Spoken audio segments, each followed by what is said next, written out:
Oke, assalamualaikum warahmatullahi wabarakatuh. Selamat datang di kelas daring dasar desain grafis bersama saya Muhammad Ali Rosidin.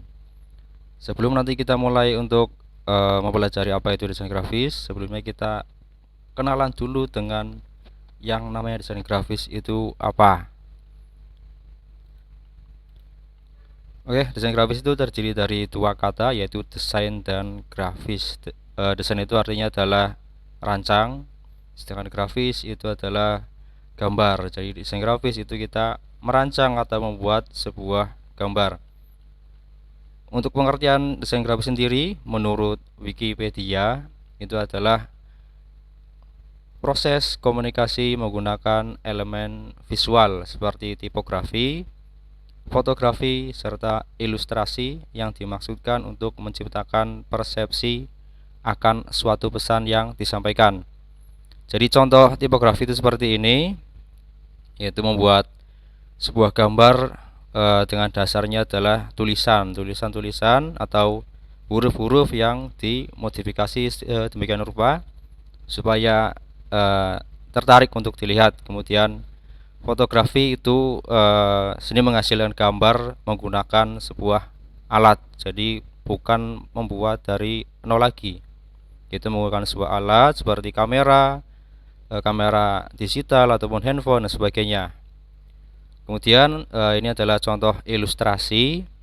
Jadi ilustrasi itu gambar yang dibuat, yaitu tujuannya seperti ini adalah untuk menyampaikan suatu pesan. Contoh di sini itu terlihat ilustrasi tangan yang digenggam oleh sebuah virus corona, dan di sini terlihat ada dua tenaga medis yang berusaha untuk mengasurkan virus tersebut.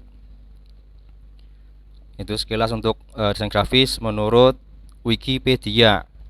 Jadi bidang ini melibatkan proses komunikasi visual dan desain komunikasi, yaitu komunikasi yang hanya satu arah. Kita dengan melihat sebuah gambar tersampaikan sebuah informasi sendiri. Kemudian untuk kapan itu sih desain grafis mulai dikenal oleh manusia? Jadi sejarah desain grafis itu sudah ada sejak zaman dahulu. Ya kalau bahasa Sundanya bahila ya. Jadi secara desain grafis itu tidak terlepas dari perkembangan seni rupa, karena desain grafis adalah seni rupa dua dimensi.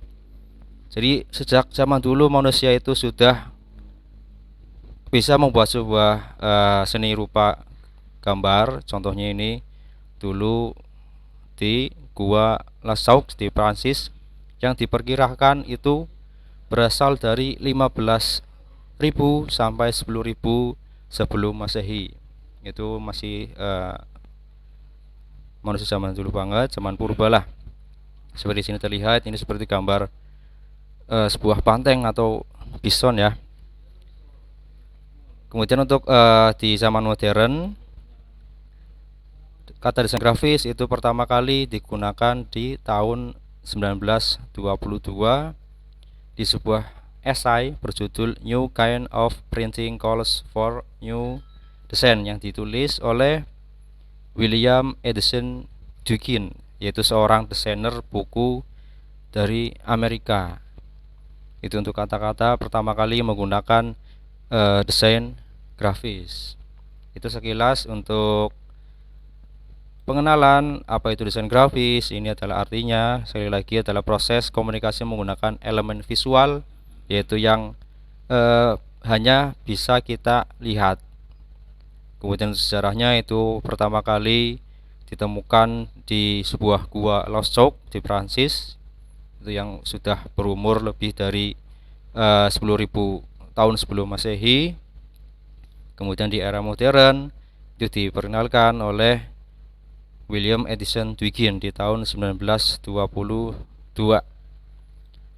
Kemudian apa yang akan nanti kita pelajari selama 1 tahun, karena di desain grafis ini hanya akan kita pelajari di kelas 10. Jadi untuk kelas 11 dan 12 itu enggak ada pelajaran desain grafis, karena ini sekedar dasar. Tapi kalau Untuk yang lebih mendalam lagi itu ada di sekolah menengah juruan untuk jurusan multimedia. Untuk jurusan yang TKJ, RPL itu hanya sekedar dasarnya saja. Oke ya, untuk nanti di semester 1 dan 2 di tahun kelas 10 ini yang akan kita pelajari di desain grafis itu bab pertama itu kenalan dulu dengan desain dan pewarnaan grafis. Setelah itu ada untuk layout dan format gambar. Format gambar itu contohnya kayak JPEG, PNG, GIF dan sebagainya. Kemudian untuk bab ketiga itu pengolahan gambar, yaitu kita mengenal teknologi scanning. Kemudian setelah hasil scanningnya kita olah menjadi sebuah gambar digital. Jadi dari gambar tradisional dulu kita menggambar menggunakan buku atau buku gambar, menggunakan pensil ballpoint atau spidol, kemudian kita lakukan proses scanning atau dipindai, kemudian dimasukkan ke dalam komputer. Setelah itu kita olah menjadi gambar digital. Untuk yang bab keempat ini itu ada desain logo. Sudah pastinya kalian tahu apa itu logo. Hampir semua perusahaan, organisasi atau apapun itu pasti mempunyai sebuah logo. Nah, di situ nanti kita belajar gimana cara membuat sebuah logo. Kemudian untuk bab kelima itu merancang kaos dan batik. Jadi bukan kita menjahit, bukan, tapi kita hanya mendesainnya, membuat desain untuk kaos dan untuk pola batik. Kemudian yang di terakhir itu mendesain karikatur. Kita belajar membuat gimana sih cara membuat sebuah karikatur.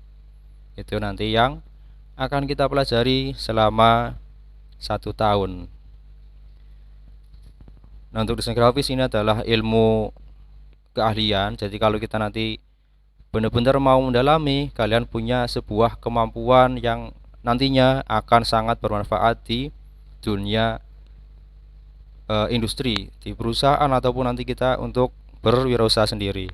Jadi contohnya kalau nanti kita ingin mendalami lagi nanti untuk menjadi sebuah ahli desainer grafis, nanti prospeknya apa aja? Kalau kita masuk ke perusahaan, nanti kita akan masuk ke dalam divisi kreatif advertising agency. Advertising itu kalau kita untuk bagian periklanan. Kemudian ada juga divisi kreatif untuk branding. Kalau branding itu contohnya kayak tadi, kita membuat logo, membuat kemasan, membuat apa intinya yang untuk sebuah brand dari sebuah perusahaan. Selain di perusahaan, kita juga bisa bekerja secara mandiri. Jadi berwirausaha. Contohnya kita menjadi seorang ilustrator. Di perusahaan juga sangat dibutuhkan ilustrator. Contohnya kayak kita bermain game itu kan sudah pasti ada sebuah ilustrasi game yang menarik, itu tugas dari seorang desainer grafis. Kemudian bisa juga kita menjadi seorang komikus ya, yang suka gambar-gambaran, kemudian kita pengen meluangkan bakat kita, bisa dituangkan kita menjadi seorang komikus. Sekarang banyak sekali media untuk menampung komikus ya, contohnya webtoon dan sebagainya, itu bisa digunakan untuk menyalurkan bakat. Juga kalau kita benar-benar mau serius di situ, itu bisa sebagai ladang usaha kita. Selain itu juga freelancer itu ya pekerja lepas, kita bikin logo, bikin poster, dan sebagainya yang mengenai desain grafis. Ataupun kita bisa berwirausaha membuka percetakan sendiri di rumah, misalkan mencetakkan spanduk, banner, undangan dan sebagainya, itu bisa dari ilmu desain grafis dan sebagainya. Intinya desain grafis adalah sebuah kemampuan di mana kita mengelola sebuah gambar yang seperti di tujuan awal, yaitu digunakan untuk menyampaikan sebuah pesan. Itu sekilas untuk desain grafis. Untuk di pertemuan berikutnya nanti kita mulai masuk ke dalam bab 1 desain dan pewarnaan grafis. Nanti untuk mulai prakteknya itu mulai di bab 3, yaitu pengolahan gambar itu menggunakan sebuah software. Kalau yang bab 1 dan bab 2 kita kenalan dulu apa itu desain grafis. Jadi nggak mungkin ujuk-ujuk kita langsung buka aplikasinya kemudian kita langsung bikin, kan nggak tahu teorinya. Jadi pahami teorinya dulu, baru nanti kalau sudah paham teorinya kita dipraktekkan. Itu saja untuk pengenalan desain grafis. Jika ada pertanyaan silakan ajukan di kolom komentar ataupun bisa japri, nanti silakan bisa juga ketemu saya langsung, yang penting sudah konsultasi. Gitu aja, terima kasih, semoga bermanfaat, semoga wabah ini cepat selesai sehingga kita nanti bisa langsung bertatap muka, jadi lebih enak dalam proses pembelajaran. Sekian dari saya, terima kasih. Wassalamualaikum warahmatullahi wabarakatuh.